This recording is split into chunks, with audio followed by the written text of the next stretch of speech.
Called it. That means we ask that you do not heckle us. Shabir, you're in charge of the Muslims. I'm in charge of the Christians. You've got the harder job because you're going to have to take care of all of this.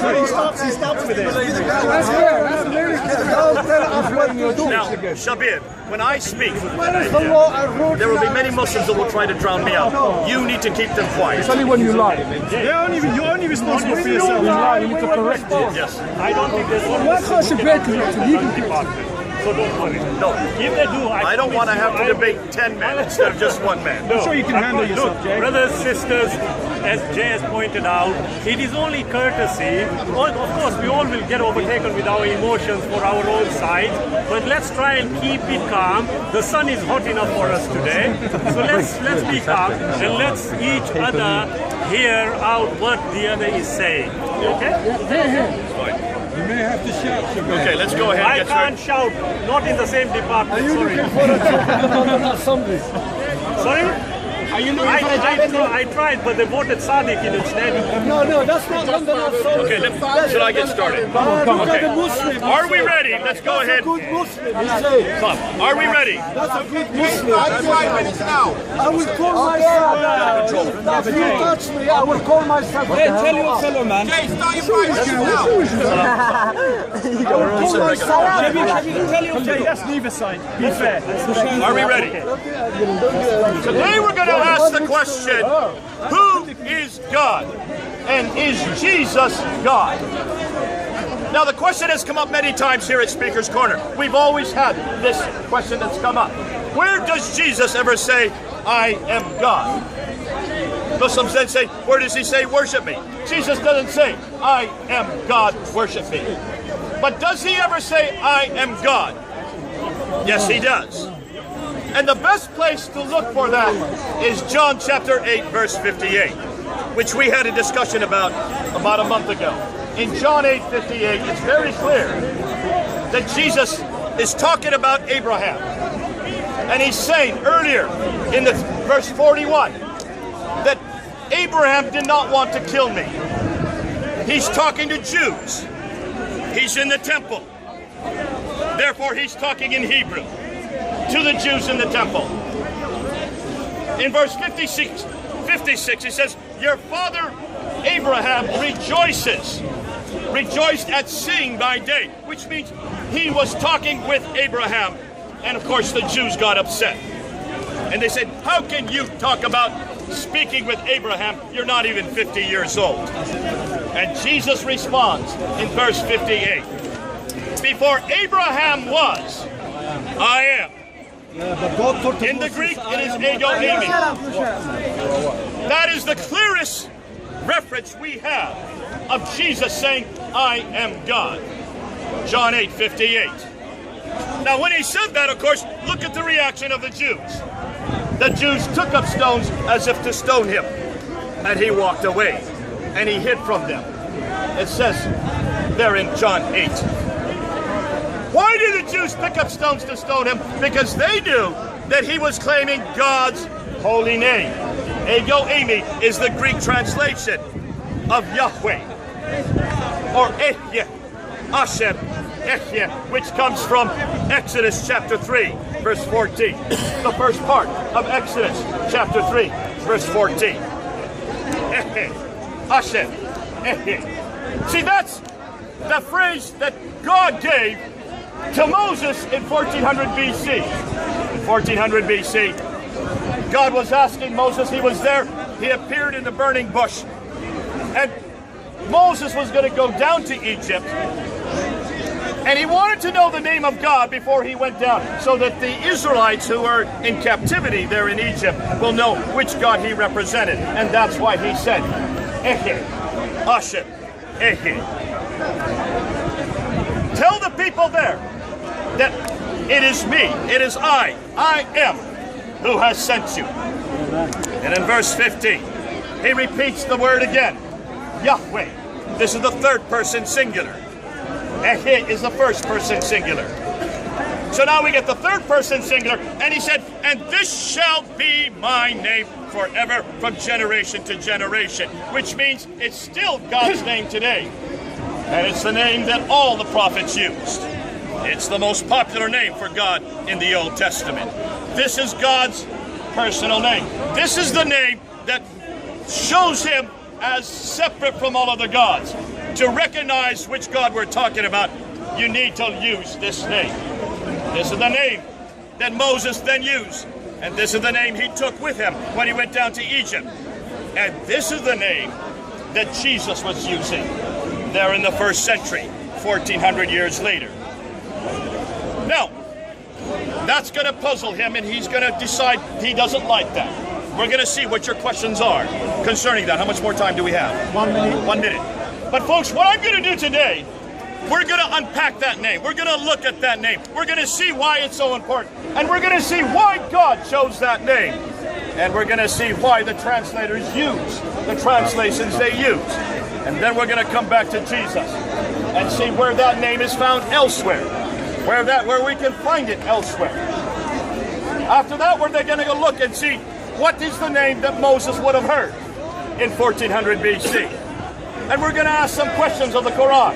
We're going to ask some questions of the same incident that we find in Surah 20. But folks, after today, I hope all of you, especially Muslims, especially you, are listening to this debate. Because you're going to hear something, some of the things we're saying will not be pleasing. We know that.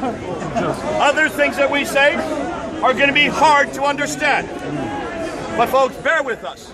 I now give it over to you, and I ask you now, as a rebuttal, what are you going to do with Ego Amy in John 8:58? Yep.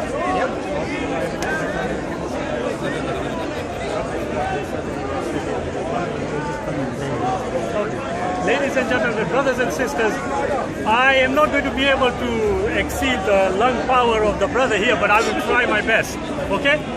The subject matter which Jay mentioned last month was, is there any definitive evidence of Jesus saying he is God? Basically, is Jesus God? From my perspective, usually one would have to consider the evidence that is available. Now, insofar as the evidence is concerned, obviously, from my friend Jay's perspective, Jesus claims to be God in the Bible. The initial problem that I find with this particular contention of Jay is this. That's all I can do. That's the very issue. Just stop the clock. We are recording this. This will be up on YouTube. You can get it later on. Thank you, brother. Yeah? There is, the major issue that I have with the contention is this. That number one, there is no definitive statement attributed to Jesus explicitly claiming divinity in the Bible. There is not one. If there was, we wouldn't be having this discussion. Having said that, the other major problem I find is this, that of his own admission, my friend Jay has already stated that the Bible is corrupted. He himself made the admission here that the Bible has been changed. The question I would ask myself, you did say nobody should put in yourself, I hope. Yeah? You see, at the end of the day, if you have made the admission that the information you are obtaining or extracting to formulate your conclusions is based on a book which you yourself have admitted is not entirely trustworthy, then it begs the question how it is that you are accepting what is contained within that book. But having said that, one asks oneself, the claim is being made that Jesus is God. On what basis is this claim being made? By our friends, it is being made on the idea that the term ego ami is somehow related to what was said in the book of Exodus chapter 3 verse 14. Ehya aser ehya. Okay, that is the contention that is being made. But is that all it is? Are we sincerely relating one particular phrase to mean that the whole of the book is claiming that Jesus is God? I would submit the answer is a definitive no. One of the things that we have to learn here is the principles that are attributed to hermeneutics. That is how you interpret things, okay? One of them is a basic one, yes?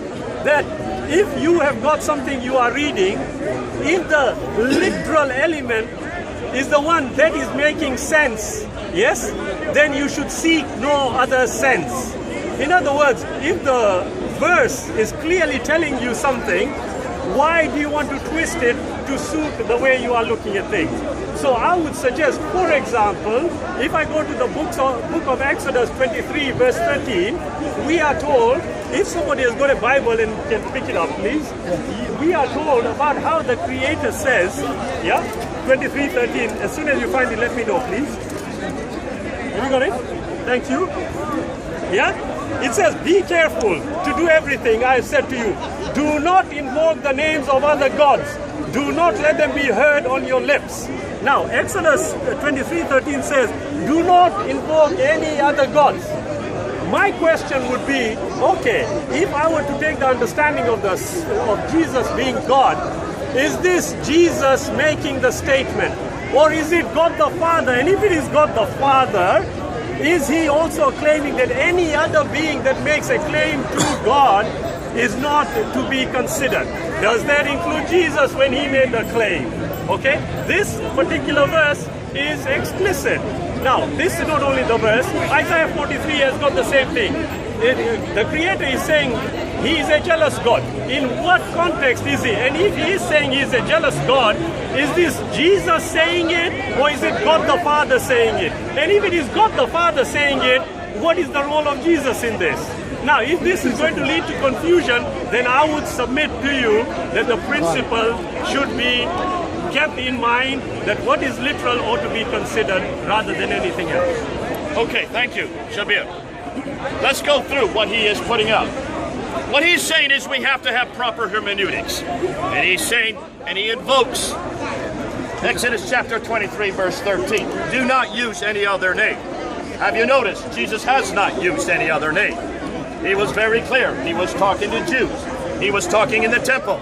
He was using Hebrew. The name that he used, Yahweh, or Ehyeh, Asher Ehyeh, is the word that he used. When he used Ehyeh, I am, as soon as he said that, he's not using any other name. If he had used Allah, then I would suggest he was using the wrong name. See, Exodus 23 verse 13 is very clear. You should also go to Deuteronomy chapter 18 verse 18, because the same thing is asked there, where God's name is in verse 17. Now you like to go to Deuteronomy because you like to go there to see what it says about Muhammad. Let's just open up Deuteronomy.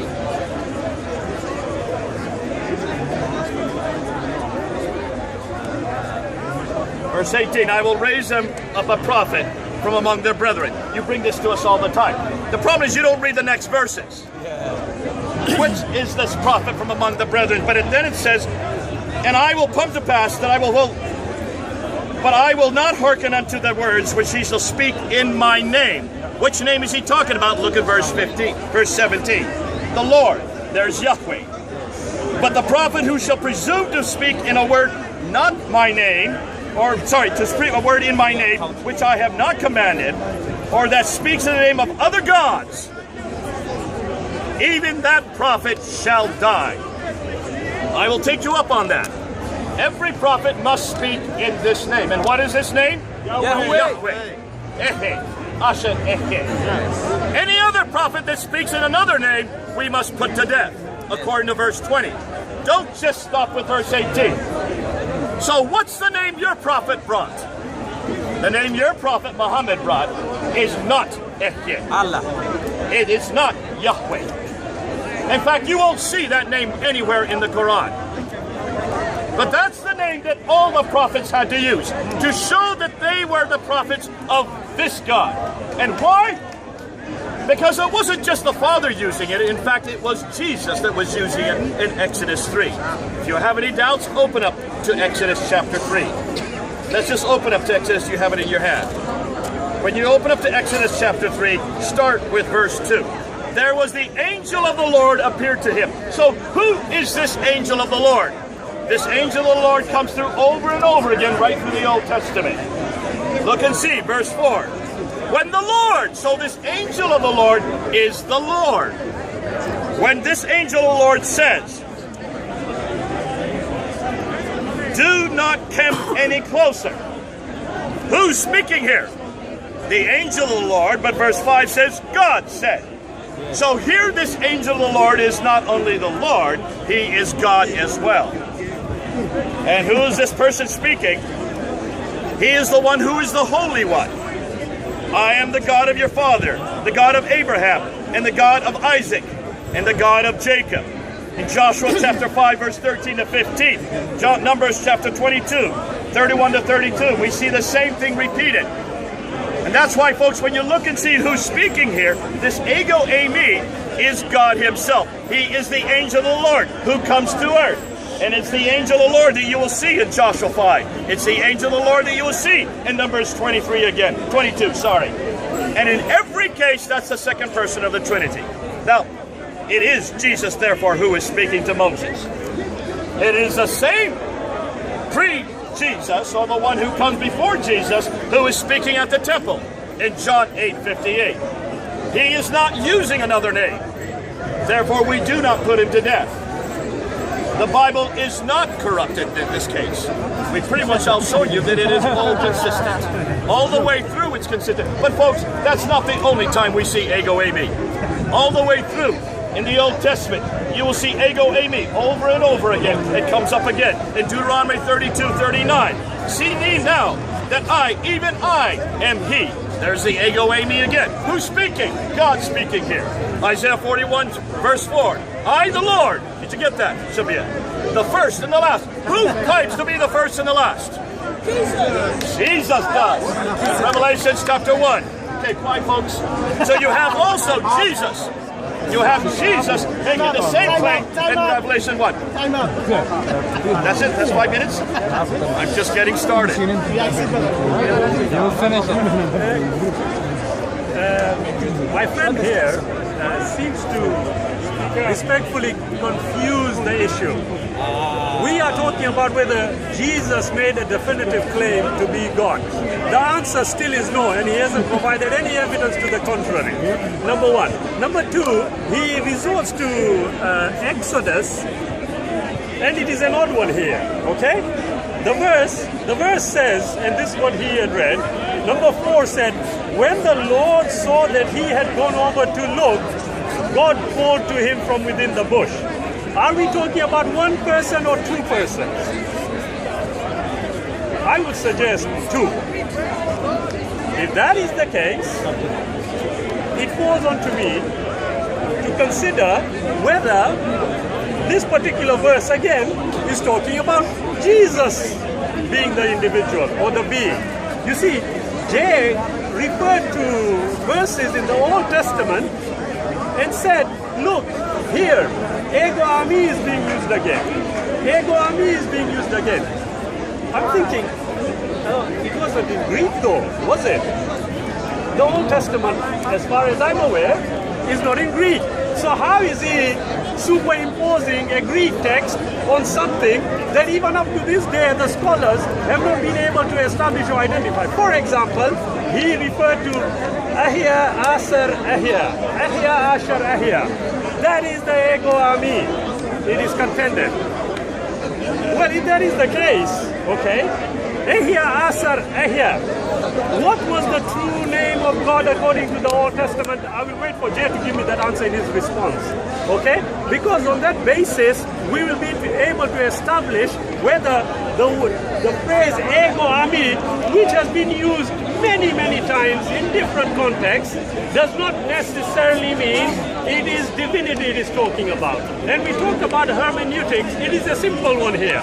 If there is a basic understanding, then that is what you must take first, unless you come across something you cannot understand. Now, I did mention the book of Exodus 23:13, and my friend Jay is contending that that is also Jesus. Well, there is no specific information claiming that, so we are left reliant on the interpretations of the people who claim that is the case. Jay also went into Revelation, and who is the Alpha and the Omega? It's the Creator. Well, who is the Creator? Jesus.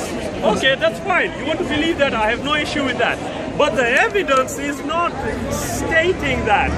What I had requested, and I'm still requesting, any definitive evidence which cannot be interpreted in a multitude of ways, which is what we are going to get consistently, I'm afraid, from my friend Jay. Nothing specifically claims that he is what they claim he is, that he is God incarnate. Now, Jay also mentioned the Trinity in between. Here is an added element of confusion, because if you are claiming Jesus Christ is a person of the Trinity, you are also making the admission that there are three separate entities. And if there are three separate entities, how can you definitively establish for me that the entity that spoke in Exodus 23:13 was Jesus? I would seek an answer from Jay in his rebuttal. Hey, have you given me a loose one here? Anyway. We see the trick. Yeah? You need to be a little more stable. I know. Be stable like me. Actually, the other isn't I asked. But, ego ami. Sorry, I didn't mean that. Okay? But if you think about it, just a joke. Yeah? If you think about it, it is very easy here. Jay has to definitively prove to me that Exodus 23:13, and that's one. I will be going into the others. Is definitively saying that it was Jesus God speaking there, and not Father God. He has claimed about the Trinity, then I would humbly submit to him that he now needs to definitively tell me, Exodus 23:13, it's not God the Father speaking, it is God the Son speaking. I will wait for him to give me a definitive response. Having said that, a bit further than that we go, if you go into Revelations, you go into the New Testament. The New Testament is based on what? On the Greek writings, okay? The Greek writings themselves will tell you certain facts. Ego ami has been used many a time. Yes, it doesn't necessarily mean just because ego ami was used, just I used it, I am stable, it doesn't make me suddenly God. Unless some very, very loving individual for me is going to make me God. Okay. Now, did you hear him say that I said that Exodus 23:13 is Jesus? Did I ever say that? I didn't say that. Please don't quote me when I didn't say. God is speaking in Deuteronomy 18. Get it right. You can roll back the tape if you want to see. I didn't say that he's speaking there in Exodus 23. You're on shaky ground. You're going to fall off again. Deuteronomy 18 is very clear that God is speaking here. And he's speaking to Moses. And he's warning, like you see in Exodus 23 that you like to go to, that be careful of those who come in the name of other gods. That's the warning. And that's the warning we're giving all of you. Because we're saying much more than what he wants to say. These warnings are all through the Old Testament. The warning is, only trust when God speaks in his name. And that name is not Elohim, it's not Adonai, it is Yahweh. It is this name Yahweh that we're looking for. Ego eimi is nothing more than a translation in Greek. And it's also the translation that we see in the Septuagint. That's why we use the Septuagint, and that's why John, who was writing John chapter 8, verse 58, uses ego eimi, referring back to the Septuagint rendering, translation of the Hebrew. But as I said at the very beginning, Jesus was speaking Hebrew. So he would have used Ehyeh or Yahweh. That's the name that you will see all through the Old Testament. See, Adonai, we don't really think much about that name. That's a descriptive name for God. It's only found 300 times. We know that there's Elohim, which is a generic name for God. Generic plural name for God. Around 2,000 times. But the name that's by far the most important name, the name that everybody knew is God's unique name, God's holy name, God's personal name, Yahweh, that we see introduced here in in Exodus chapter 3, verse 14. That name is found 6,823 times. We don't have time to go through all of them. Why is it that your prophet Muhammad did not know that name? And why is it that that name is not found in the Quran?